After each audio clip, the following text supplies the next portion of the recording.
and Wednesdays it was never personal, but it's almost like you were playing with your brother and you were trying to kick his butt. And sometimes he got you and sometimes you got him. And those were as a coach, those were some of the most fun days of my life. There were some rumors recently that you were a candidate for the head coaching job at Colorado State. Was that something you were actually interested in, and kind of what was that process? Well, those rumors that when my children called me that day asking what's going on because they didn't have a clue shows you the beauty of rumors. That was kind of we did have a chance in visiting because Coach Myers' part to ask if there was interest. There was. I knew the athletic director there. They went in another direction. But if it's meant to be, I thought we had the opportunity through those Oklahoma Times to get to Indiana. I thought we were building a strong program. We've lost that opportunity. We're at a great place, and if it's meant to be, maybe you get that opportunity. But I'm not living my life to get that opportunity right now. My life is being led by, my kids are now kind of grown. Got one left to go, but it's coaching these kids at a great place and trying to win as many games and keep pushing this program forward to greatness. So you anticipate being back here in 2020 for Ohio State? Well, it's a two-way street now. I mean, it's not a one-way deal. They want to keep you. I haven't pursued quote jobs.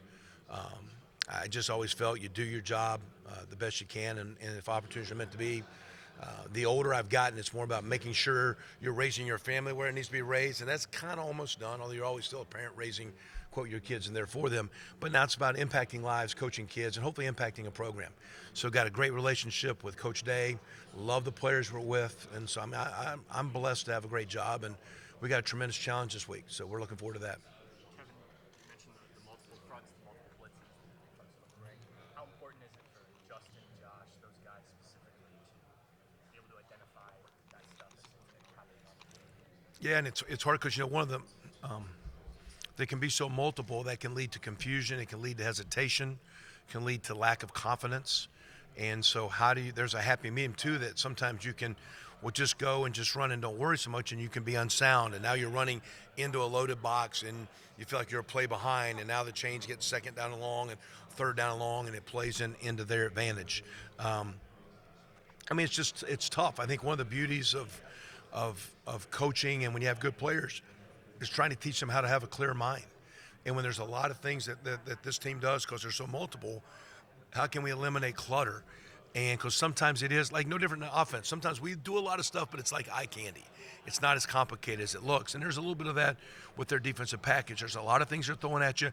How do you eliminate clutter so you can be sound, not fall behind change? So it's a balance. It's not like if you try to be perfect, I don't know if you can run a lot of plays because there's so many looks. So it's not about being perfect. It's taking care of the ball. It's taking care of your quarterback. When you get the opportunity, you got to make the plays to stay on the field and to move drives. I think for the year that we looked, I think we have 5 goal line plays for Clemson this year. 5. I think we had 11 or 12 plays inside the 12-yard line. So what do? I don't know. They're not down there a lot. So there's not a lot of opportunities. That being said, you want to be sound, but this game's not a game of perfect. They have tremendous players. We have tremendous players. They do a lot of good stuff. We're going to try to do a lot of good stuff. Ultimately, our kids are going to have to make some plays for us and pull us through in some pinches on some tough looks. Coach, you guys have been to 9 Fiesta Bowls, which is the most all time of any program. How do you think that's kind of created a new recruiting zone out here? Well, one, it is nice when you're here. 2, I think, Ohio State has a national brand. So, we were able this year to be on several guys in this area and still working it. So between this, we kind of tie, the desert area into the Southern California area. So when you're coming, in this direction to see a recruit, you might drop in. So it's been good to be there. That's helped us. But I think Ohio State having a national brand, some kids don't want to travel. So you got to work your way through who is a travel type recruit. But it's always great to be not only in this area, but in this level of bowl helps your recruiting. Have you guys reached out to 4-star quarterback commit Jack Miller since being out here? Do you guys plan to see him at all this week? Well, we're limited by rule. For example, our first day we had an open practice, so it was open. He could be there, and we saw him and his father.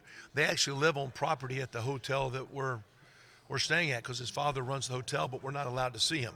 So we're having meetings from here to that white van, probably from where he's living, and he can't come to that meeting because that's now an illegal